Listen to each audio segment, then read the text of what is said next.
No niin, terve kaikille. Ajattelin, että olisi hyvä tähän kalenteriin kerran pelata jonkinlaista jouluista videopeliä, niin etsin tuolta Steamista, laitoin hakusanaksi Christmas, niin ensimmäisenä tuli tämmöinen peli kuin Hentai Christmas. Niin sen siitä ostin, kun ei kovin kallis ollut, ja ajattelin, että nyt kokeilla, että minkälaista joulumieltä tästä pelistä saa. Ei muuta kuin... Oho! Jaa. Kas sillä... Tota... Jaa... Öö...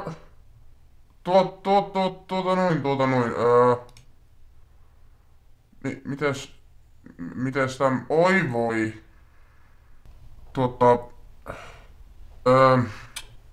Tämä onkin tämmönen peli. No jos minä laitan tämän kumminkin pois tästä.